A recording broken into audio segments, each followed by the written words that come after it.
సంవత్సరాల తరబడి ఎన్ని మందులు వాడినా మీ మోకాల నొప్పులు తగ్గట్లేదా? ప్రాణ పెయిన్ క్లినిక్ లో అత్యాధునిక చికిత్స. నమస్తేనండి, వెల్కమ్ టు సుమన్ టీవీ. నేను మీ వెల్లి చక్రధర్. ఇవాళ మన టాపిక్ వచ్చండి, ఇప్పుడు కరెంట్ సిచ్యువేషన్లో బయట ఎలక్షన్స్ జరుగుతున్నాయి. సో ఇట్లాంటి ఎలక్షన్స్ జరుగుతున్న టైంలో ఎట్లాంటి సెక్టర్స్లో మనం ఇన్వెస్ట్మెంట్ చేయొచ్చు, ఎట్లాంటి సెక్టర్స్ మనం కొంచెం అవాయిడ్ చేయాలి, అసలు ఈ షార్ట్ టర్మ్లో వాలిటాలిటీ ఏ మేరకు ఉంటుంది అనేది మనం వివరంగా డిస్కస్ చేద్దామండి.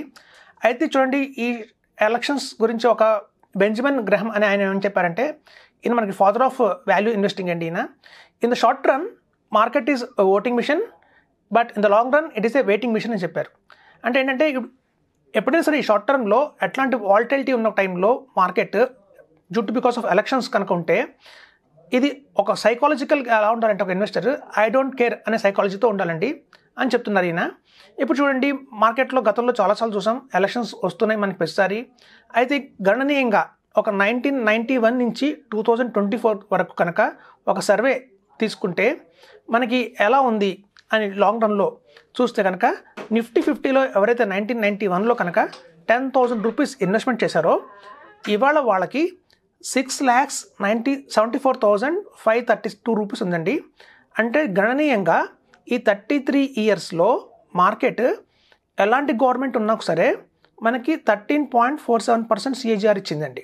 సో కాబట్టి ఏం చెప్తున్నారంటే, అయినా తాత్కాలికంగా వచ్చే ఈ ఎలక్షన్స్ మూమెంట్ ఏదైతే ఉంటుందో, హార్డ్లీ ఒక 6 months, అంటే ఎలక్షన్స్కి ముందు 3 months, ఎలక్షన్స్ అయిపోయిన తర్వాత 3 months ఈ షార్ట్ టర్మ్ని మనం పరిగణించకపోతే ఎవరైతే లాంగ్ టర్మ్ ఇన్వెస్టర్స్ ఉంటారో వాళ్ళకి గణనీయంగా లాభాలు వచ్చాయని చెప్తున్నారు. అయితే మన సర్వేలో చేసింది ఏంటంటేనండి, 1991 నుంచి 95 తీసుకుంటే మనకి యూపీఐ గవర్నమెంట్ ఉందండి. అలాగే మళ్ళీ 98లో టు 2003 ఏదైతే ఉందో మనకి ఎన్డీఏ గవర్నమెంట్ ఉంది, అంటే బీజేపీ గవర్నమెంట్ అలైట్తో. అలాగే 2004 నుంచి 2013 తీసుకుంటే మళ్ళీ యూపీఐ గవర్నమెంట్ వచ్చింది, కాంగ్రెస్ గవర్నమెంట్ విత్ అలయన్స్తో 10 years పాటు. మళ్ళీ 2014 నుంచి 2024 తీసుకుంటే మళ్ళీ ఎన్డీఏ గవర్నమెంట్ ఉందండి, బీజేపీ విత్ అలయన్స్తో. సో ఇప్పుడు చూస్తే మీకు ఏంటంటేనండి, ఇట్లా 33 ఇయర్స్లో ఆల్మోస్ట్ 15 years వాళ్ళు 15 years వీళ్ళు అన్నట్టుగా 2 గవర్నమెంట్స్ అయితే మనని పాలించాయి. ఇట్లా ఉన్న కండిషన్స్లో కూడా మార్కెట్ అనేది లాంగ్ రన్లో ఎవరైతే ఆలోచిస్తున్నారో వాళ్ళకి గణనీయంగా రిటర్న్స్ అయితే వచ్చాయండి. అయితే సెన్సెక్స్ ఎప్పుడైతే పర్టికులర్గా ఆ ఎలక్షన్స్ టైం ఉందో ఆ పర్టికులర్ ఇయర్లో అయితే మాత్రం వాలిటాలిటీ అనేది బాగా చూశారు.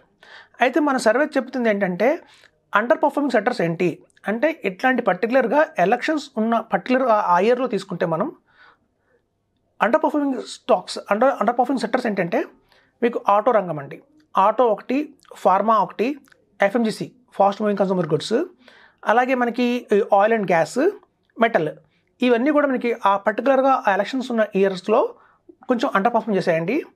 అవుట్ పర్ఫార్మ్ చేసిన సెక్టర్స్ ఏంటి అంటే, మనకు వచ్చేసి ఇక్కడ బ్యాంకింగ్ రంగం అండి, financial services and IT and reality. So ఈ సంబంధించిన స్టాక్స్ మాత్రం ఎప్పుడు ఎలక్షన్స్ ఉన్న ఇయర్స్లో కూడా అవుట్ పర్ఫార్మ్ చేసాయండి. అయితే చూడండి, సాధారణంగానే మనం తెలుసు, ఎప్పుడైతే ఇన్ఫ్రాస్ట్రక్చర్ కావచ్చు, ఒక పర్టికులర్గా మనకి పవర్ సెక్టర్ కావచ్చు, అలాగే ఈ మనకి మెటల్స్ కావచ్చు, ఇవన్నీ కూడా గవర్నమెంట్ అండి. అంటే యాక్చువల్గా గవర్నమెంట్ ఎక్కడైతే పిఎస్యూస్ మెయిన్గా ఉన్నాయో వాటికి సంబంధించిన ఈ పవర్ గ్రిడ్ కార్పొరేషన్ పవర్ సంబంధించి కావచ్చు, అలాగే మనకు ఓఎన్జీసీస్ కావచ్చు, ఆయిల్ అండ్ గ్యాస్ సంబంధించి కావచ్చు, అలాగే మీకు వచ్చేసి ఈ ఆటో రంగం కావచ్చు. అట్ ద సేమ్ టైం ఇట్లాంటి టైంలో ఏమవుతుందంటే, మేజర్గా ఈ డిఫెన్స్కి సంబంధించినవి కావచ్చు, ఇవన్నీ కూడా గవర్నమెంట్ మీద డిపెండ్ అయిన సెక్టర్స్ అండి. సో గవర్నమెంట్లో ఏమాత్రం కొంచెం చేంజెస్ వచ్చినా కూడా వీటి డ్రాస్టిక్గా ఫాల్ అనేది చూస్తాం. కాబట్టి ఇప్పుడు లాస్ట్ మనం చూస్తే కనుక 1 year నుంచి ఒక మంచి ర్యాలీ అయితే ఉందండి. పర్టికులర్గా మనకి ఈ ఆయిల్ అండ్ గ్యాస్ కావచ్చు, పవర్ కావచ్చు, డిఫెన్స్ కావచ్చు, ఈ 3 రంగాల్లో అయితే మనకి రీసెంట్ పాస్ట్ చూస్తే మనకి చాలా భారీగా అయితే లాభాలు వచ్చాయి, అన్నీ కూడా మనకి మంచి రిటర్న్స్ ఇచ్చాయి. కానీ ఇట్లాంటి టైంలో కనుక మీరు అట్లాంటి కొంచెం అవాయిడ్ చేయాల్సి వస్తుందండి. ఎందుకంటే గవర్నమెంట్లో ఏమాత్రం చేంజ్ వచ్చినా సేమ్ గవర్నమెంటే వచ్చి వాటిలో బడ్జెట్లో ఏదైనా కేటాయించే దాంట్లో ఏదైనా తక్కువ కేటాయించినా కూడా మనకి డ్రాస్టిక్గా ఫాల్ అనేది మనం చూస్తామండి, ఎస్పెషల్లీ పవర్ అండ్ సెక్టర్స్లో కావచ్చు, ఇన్ఫ్రాస్ట్రక్చర్ సెక్టర్లో కావచ్చు. కాబట్టి తాత్కాలికంగా వీటిని మాత్రం ఎవరైతే ఇన్వెస్ట్మెంట్ చేద్దాం అనుకుంటున్నారో కొత్తగా, వాళ్ళు అవాయిడ్ చేయండి. ఆల్రెడీ కనుక మేము మార్కెట్లో ఎప్పటి నుంచో వాటిలో ఇన్వెస్ట్మెంట్ చేసుకుంటూ వస్తున్నాం అనే వాళ్ళు మాత్రం కొంచెం ఫర్దర్గా అందులో ఇంకా ఎక్కువ అడిషనల్గా యాడ్ చేయకుండా కొంచెం వెయిట్ అండ్ వాచ్ అనేది పాటించాలండి. ఇంకా ఎవరైతే బ్యాంకింగ్ అండ్ సెక్టర్లో అటుపక్క ఫార్మాల్లో కనుకుంటే కనుక వాళ్ళు కంటిన్యూ చేయొచ్చు, పెద్ద ప్రాబ్లం లేదు. సో పర్టికులర్గా అండి మేజర్గా చూస్తే కనుక ఎఫెక్ట్ అయ్యేవి మాత్రం, ఇంపాక్ట్ అయ్యేవి మాత్రం ఈ 3 సెక్టర్సే ఉన్నాయండి. ఒకటి ఆయిల్ అండ్ గ్యాస్ ఒకటి, మనకు వచ్చేసి ఇంకోటి మెటల్ ఒకటి, అలాగే మనకి ఇన్ఫ్రాస్ట్రక్చర్ ఒకటి. సో కాబట్టి ఏంటంటే ఇప్పుడు చూడండి, మనం గతంలో చూసాం పవర్కి బాగా ఇంపార్టెన్స్ వచ్చింది. ఎందుకంటే ఇండియాలో డేటా సెంటర్స్ అనేది బాగా ఎక్స్పాండ్ చేస్తున్నారు.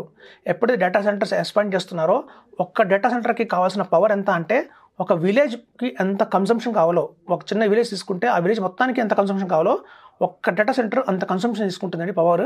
అందుకే పవర్ గ్రిడ్ కార్పొరేషన్స్ మనకి చూస్తే రీసెంట్ పాస్ట్గా చాలా బాగా పెరిగాయి. సో అట్లా మనకి ఏంటంటేనండి ఆ తాత్కాలికంగానే వీటి హైట్స్ ఉంటాయి. మనకి ఒక 1 ఇయర్లో మనకి అవి 60% రిటర్న్ ఇచ్చింది, మనకు 80% రిటర్న్ ఇచ్చింది అని చెప్పి ఎక్కువ మొత్తంలో ఇన్వెస్ట్మెంట్ చేయకండి. ఇట్లాంటి సెక్టర్స్ ఏవైతే గవర్నమెంట్ మీద డిపెండెంట్ సెక్టర్స్ ఉన్నాయో మన పోర్ట్ఫోలియోలో కేవలం 10 to 20% మాత్రమే ఉంచుకోవాలండి. రిటర్న్స్ బాగా ఇచ్చాయి కదని చెప్పి మ్యాక్సిమం వాటిలో ఇన్వెస్ట్మెంట్ చేయకూడదు. రీసెంట్ పాస్ట్లో చాలా కాల్స్ వస్తున్నాయండి. అందరం ఈవెన్ స్మాల్ కేసెస్లో కూడా పర్టికులర్గా మనకి ఎనర్జీ సంబంధించినవి, అలాగే ఇన్ఫ్రాస్ట్రక్చర్ సంబంధించినవి, అలాగే పవర్కి సంబంధించినవి తీసుకుంటున్నారు. సో పర్టికులర్గా అట్లాంటి కేటగిరీస్లో లాస్ట్ ప్రీవియస్ పర్ఫార్మెన్స్ చూసి, అంటే ప్రీవియస్ రిజల్ట్స్ చూసి మాత్రం ఇన్వెస్ట్మెంట్ చేయకండి అని చెప్పేది అదే. ఎప్పుడైనా సరే చూడండి, గవర్నమెంట్స్ చేంజ్ అవుతున్నప్పుడు కానివ్వండి, ఎలక్షన్స్ చేంజ్ అవుతున్నప్పుడు కానివ్వండి, మేజర్ ఇంపాక్ట్ అయ్యేవి ఈ సెక్టర్సే. బ్యాంకింగ్, ఫైనాన్షియల్ సర్వీసెస్ ఎవర్గ్రీన్ ఉంటాయండి ఎలాంటి గవర్నమెంట్ అన్నా కూడా. సో మీరు లాంగ్ టర్మ్లో వాటిని కంటిన్యూ చేసుకోండి. ఇప్పుడు కనుక కొత్తగా ఇన్వెస్ట్మెంట్ చేస్తున్నారు ఎవరన్నా అనుకుంటే మాత్రం వీటిని కొంచెం అవాయిడ్ చేయడం అనేది బెటర్ అని చెప్తున్నాను. సో పర్టికులర్గా మనకి ఈ ఆఫ్టర్ 3 ఎలక్షన్స్, అంటే ఎలక్షన్స్ అయిపోయిన 3 months తర్వాత మళ్ళీ మీకు ఏదన్నా స్టేబిలిటీ అనేది మీకు కనిపిస్తే మాత్రం ఫర్దర్గా ఇన్వెస్ట్మెంట్ చేయండి. లేదంటే మాత్రం వాటిని కంప్లీట్గా అవాయిడ్ చేసినా కూడా మనకి బాగానే ఉంటుంది. ఇప్పుడు చూడండి, పర్టికులర్గా చాలామంది అనుకుంటారు మ్యూచువల్ ఫండ్స్లో ఒక డైవర్సిఫైడ్ ఈక్విటీ కనుక మీరు తీసుకుంటే అందులో ఫండ్ మేనేజర్స్ కనుక ఆపర్చునిటీ కనిపిస్తే ఇట్లాంటి పవర్లో కానివ్వండి, ఇన్ఫ్రాస్ట్రక్చర్లో కానివ్వండి, వాళ్ళు స్పెసిఫిక్గా అందులో ఎక్కువ మొత్తంలో ఇన్వెస్ట్ చేస్తారు. మనం అంతగాని సెక్టోరియల్ ఫండ్స్ ఏవైతే ఉంటాయో మ్యూచువల్ ఫండ్స్లో, లైక్ పవర్ సంబంధించినవి కానివ్వండి, అలాగే డిఫెన్స్ సంబంధించినవి కానివ్వండి, స్పెషల్లీ అట్లాంటి వాటికి ఎక్కువ ప్రాధాన్యత అయితే ఇవ్వకండి. ఎందుకంటే ఫండ్ మేనేజర్స్కి కాల్ తీసుకుంటారు, ఒకవేళ కనుక కరెక్ట్గా ఉంటే డైవర్సిఫైడ్ కట్టడమే ఉత్తమం చెప్తున్నాను. సో పర్టికులర్గా ఇట్లాంటి టైంలో మాత్రం ఇవి అవాయిడ్ చేయండి. మనకి auto, pharma, FMCG, mining, metals, oil and gas, వీటిని కొంచెం దూరంగా ఉండడం ఇట్లాంటి టైంలో బెటర్ అని చెప్తున్నాను. థ్యాంక్స్ అండి. సుమన్ టీవీలో మీ పర్సనల్ అండ్ బిజినెస్ ప్రమోషన్స్ కోసం కింది నెంబర్కి కాంటాక్ట్ చేయండి.